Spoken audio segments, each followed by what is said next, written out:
Hola, queridos, queridas, ¿cómo van?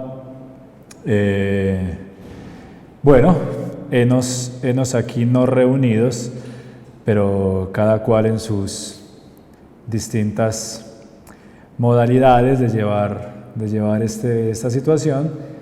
Nosotros, en principio, haremos una pequeña acción de resistencia y vamos a continuar pensando y a continuar haciendo lo que nos gusta, que es estudiar, ¿no? Voy a ser muy breve en esta pequeña intervención que les preparé. Ya nos comunicaremos por mail para ver cuáles van a ser las modalidades de trabajo y las formas en las cuales vamos a ir como transitando esta modalidad no presencial. En principio, arrancamos así. Ya estamos en un momento en el cual yo les había dicho que comenzaríamos a abordar algunas problemáticas que me interesan, específicamente dos. Me interesa mucho que abordemos el problema de lo medioambiental como un límite a los procesos de crecimiento de las economías de las cuales dependen de los procesos de crecimiento de las cuales dependen las economías capitalistas y cómo poder pensar el bienestar al margen y quizás en contra de la variable del crecimiento sostenido y constante. Sostenido y constante es lo mismo, ¿cierto? Entonces, del crecimiento sostenido. Y la otra cuestión que me interesa que pensemos es el problema de Colombia como un caso extraño, un caso atípico para conceptualizar la política social. Yo a ustedes siempre les he dicho una cosa, y lo que les he dicho es que nosotros tenemos que tener la capacidad de comprender el canon del cual estamos hablando para poder atravesarlo y a partir de los límites que ese canon expresa frente a las realidades puntuales, empíricas que nosotros tenemos que estudiar, producir nuevo conocimiento. Nosotros hemos elaborado en la primera parte de la materia una conceptualización clásica de lo que es la política social. Hemos construido los discursos, los modelos, las formas de entender la política social. Ahora yo solo voy a puntear una serie de aspectos de lo que me parece a mí que es uno de los límites fundamentales en el estudio de la política social colombiana y que, creo yo, nos permite fundar un concepto distinto que sería el de la política social de guerra. El video está acompañado de ese artículo mío y la idea es que trabajemos así entonces desde aquí en adelante, una pequeña intervención en video, un artículo y ya los procesos de retroalimentación vemos cómo los vamos a generar, bien sea por un encuentro sincrónico o lo que sea. Vamos al tema. Nosotros hemos visto que las razones más clásicas del merecimiento en términos de política social son aquellas que se fundan en por lo menos 4 grandes núcleos valorativos. El primero es la incapacidad, y entonces a los enfermos y a los inválidos son aquellas personas a las cuales el Estado interviene sin ningún problema, en términos de legitimidad, sin ningún problema, y les garantiza la reproducción de sus condiciones de vida, se les garantiza según el régimen, de manera más o menos virtuosa, más o menos vergonzante.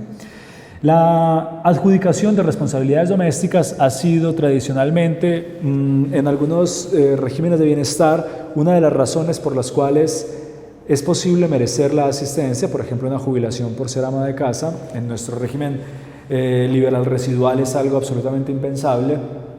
La necesidad de un tiempo de aplazamiento o de capacitación antes de ingresar al mercado laboral. Recuerden que aquí el mercado está en el centro de la constitución de los sujetos del merecimiento. Esa necesidad de que me aguanten un tiempito y el Estado intervenga por mí mientras yo me capacito antes de entrar al mercado laboral, tiene como sujetos objeto de la asistencia principalmente a los niños y a los jóvenes, ¿no? Que se les va, digámoslo, ampliando su proceso de capacitación hasta que ya se les dice, bueno hermano, ya no puedo asistirlo más, tiene que ingresar al mercado de trabajo. Y finalmente, el reconocimiento al trabajo ya hecho. Y en ese sentido, los adultos mayores retirados del mercado de trabajo son una población frente a la cual no tenemos objeción de que el Estado tenga una intervención social.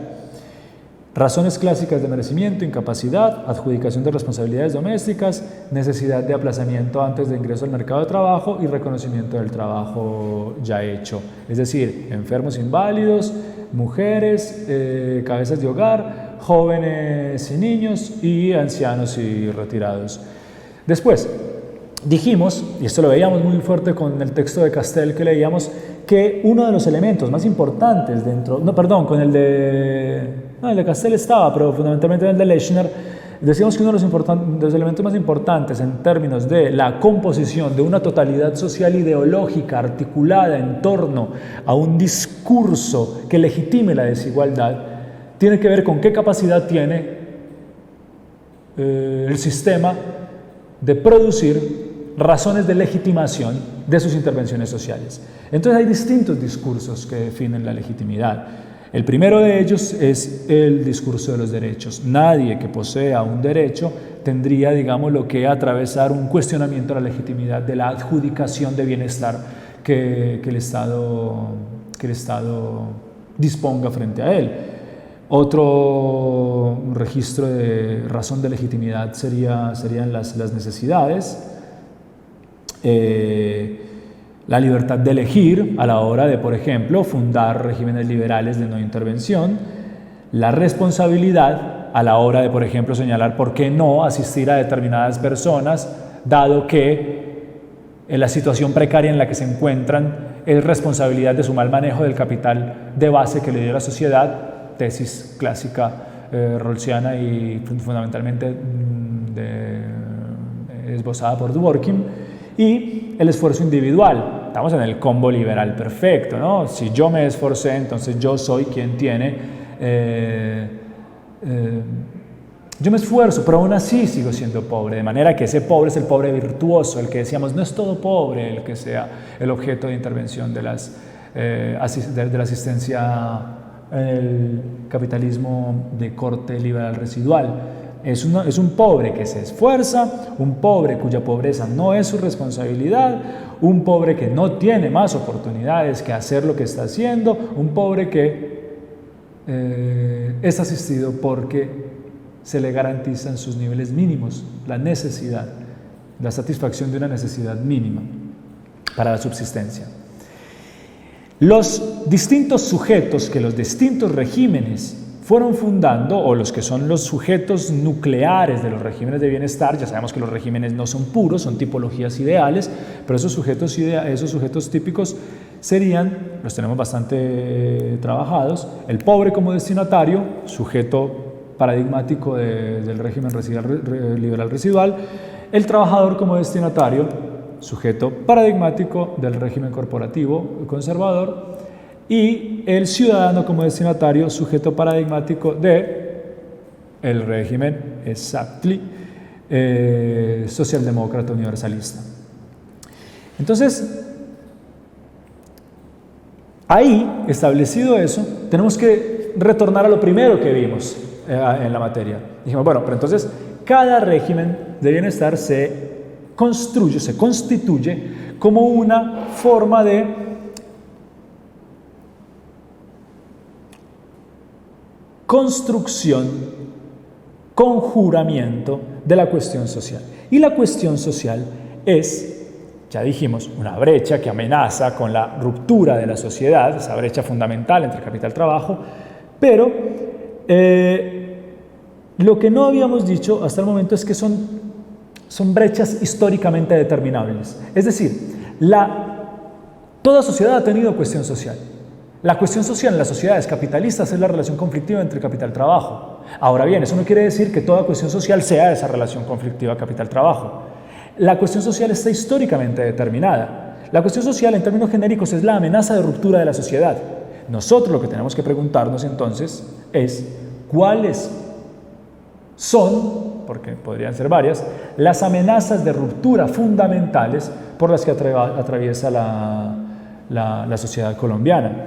Entonces, si la cuestión social no es una cuestión genérica, sino que es históricamente constituida, preguntémonos qué es lo que amenaza a la sociedad colombiana con romperla, con estallar los procesos de solidaridad, los procesos de comprensión general de los sujetos, de que esto que vivimos es una experiencia social en el sentido de que tenemos solidaridades orgánicas entre nosotros.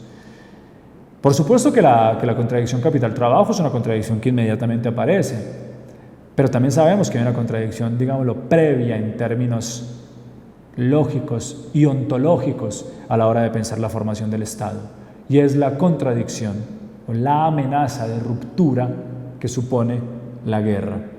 Entonces, ya tenemos una doble problemática, porque dentro de una organización históricamente constituida en el capitalismo, que por supuesto que está atravesada por la contradicción capital-trabajo, tenemos un fundamento, un fondo. Ese Estado moderno se constituyó sin modernidad, porque todavía persiste la brecha que amenaza con romper la sociedad, que se expresa en la falta del monopolio de la violencia por parte del Estado, la guerra. Entonces tenemos a la guerra como trasfondo y encima tenemos al capital como digámoslo, montado sobre este fundamento bélico, montamos la organización económica. Gráficamente, pongámoslo así ahora, después vamos a ver que por supuesto que son una complementariedad funcional perfecta, pero digámoslo así, entonces tenemos dos brechas fundamentales, la brecha del conflicto y la brecha de la contradicción capital-trabajo, la brecha de la desigualdad. Entonces, ahora se nos complica todo lo que acabamos de decir, porque tenemos que agregar un ítem a cada una de las cosas que dijimos. Dijimos que las razones por las cuales se merece ser asistido son la incapacidad, la adjudicación de responsabilidades domésticas, la necesidad de aplazamiento antes de ingresar al mercado de trabajo y el reconocimiento del trabajo ya hecho. Ahora bien, agreguemos, si usted mira a los tres casos típicos con los que nosotros habíamos ejemplificado esto en clase, una víctima como beneficiaria, un victimario como beneficiario y un joven en alto riesgo como beneficiario de planes y programas sociales, ninguno de ellos le va a casar en estas cuatro razones clásicas del merecimiento. Entonces hay que fundar una razón más, una quinta razón, que no está en la literatura, que no existe en la teoría establecida de política social, y es la posición del sujeto dentro del conflicto. Esta posición de potencial daño sufrido o daño cometido, esa posición en el conflicto también es una razón de merecimiento en la estructura de la política social colombiana. Y eso ya, boom, nos estalló todo.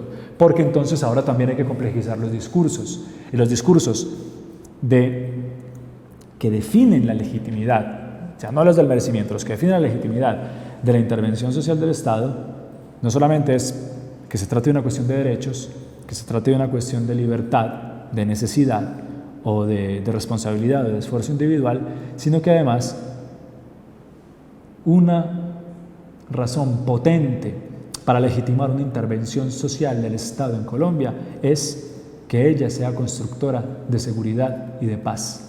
Es decir, no es porque le estoy garantizando derechos, no es porque le estoy satisfaciendo necesidades, no es porque le estoy permitiendo elegir, no es porque le estoy reconociendo la responsabilidad o más bien excusándolo de usted no tiene responsabilidad de la mala situación en la que se encuentra, no es que estoy premiando el esfuerzo individual, es que estoy valorando la seguridad y la paz como una dimensión argumental que permite a los sujetos justificar intervenciones sociales del Estado. Entonces, agregamos un sujeto, la posición, una razón de merecimiento, la posición en el conflicto, y agregamos un discurso de legitimidad, la seguridad y la paz. Y volvemos entonces, los sujetos prototípicos también. no se nos estallan porque se mantienen, pero se nos agrega otro que nos complica toda la terna. Pobre, trabajador, ciudadano, y ahora tenemos víctima, victimario y joven vulnerable. ¿Cómo hacemos ahí? Ya tenemos 3. Víctima, victimario y joven vulnerable. Teníamos estos otros 3, trabajador, pobre y ciudadano.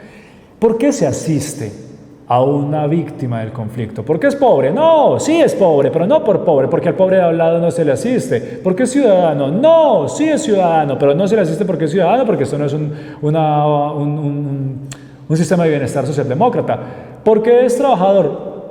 Sí es trabajador, no sé si en términos gremiales, en términos corporativos, pero sí es trabajador, seguramente sí, pero no se le asiste por eso. De hecho, justamente raras veces son trabajadores estables las víctimas. Se le asiste porque son víctimas. Y lo mismo pasa, ¿por qué al victimario? ¿Por qué al joven vulnerable? Es decir, sí que es pobre, sí que es ciudadano, sí que puede ser trabajador, pero no es por eso, es por la posición que ocupaba en el conflicto, por ser víctima, ser victimario o ser joven vulnerable. Y entonces, conceptualiza de nuevo. ¿Qué hacemos, chicos? Ahí tenemos un problema tremendo, fundamental. Ahí tenemos otra manera de pensar. Nosotros hasta este momento hemos venido señalando que la política social busca conjurar una ruptura fundamental. Perfecto. Lo que no nos hemos cuestionado es que esa conceptualización la leemos desde autores que están hablando de sociedades europeas, de estados europeos post-westfalianos, donde ya hubo un monopolio de la violencia establecido. Entonces nosotros, para poder teorizar las intervenciones sociales del Estado, tenemos primero que teorizar qué es el Estado en Colombia, porque no podemos dar por hecho que ese sea el topos sobre el cual se montan las intervenciones sociales. El topos sobre el que se montan las intervenciones sociales es un topos distinto, es un Estado fracturado, un Estado que ahí ya entraría una discusión politológica bastante actual. Para mí no está para nada resuelta si es un Estado fallido, un Estado fracasado, un Estado... si no es un Estado, si es un Estado premoderno, pero premoderno no va a ser un Estado, en los términos... No sabemos. Tenemos que tipologizar el Estado para poder ver cuál es la ruptura fundamental que este Estado, de la que este Estado da cuenta. Y la hipótesis que yo les propongo que manejemos y que vamos a explorar en una parte de este segundo momento de la materia es que esa ruptura está vinculada directamente con el problema de la guerra. Pero la guerra no se torna la única condición de ruptura del conflicto, sino que se trata de una guerra que se articula de manera plena con la contradicción fundamental capital-trabajo. Entonces nosotros, en el ejercicio negacionista de considerar que Colombia es un Estado constituido plenamente en términos de lo que la teoría clásica del Estado nos señala, nos estamos perdiendo la posibilidad de construir sistemas teóricos que nos permitan intervenir en el caso específico que nosotros tenemos que intervenir. Porque nosotros no estamos interviniendo en el Estado europeo. Nuestro problema no es un problema, no es el problema estadounidense, no es el problema español. Copiamos el modelo de bienestar estadounidense, copiamos el modelo de educación chileno, copiamos el modelo del sistema de salud chileno también, el modelo de educación español y el sistema de salud chileno. Pero nosotros tenemos una condición distinta, media bobadita, la guerra. También caracterícela como la quiere. Guerra de baja intensidad, conflicto armado, guerra civil prolongada, lo que usted quiera, la guerra sin nombre, como quiera.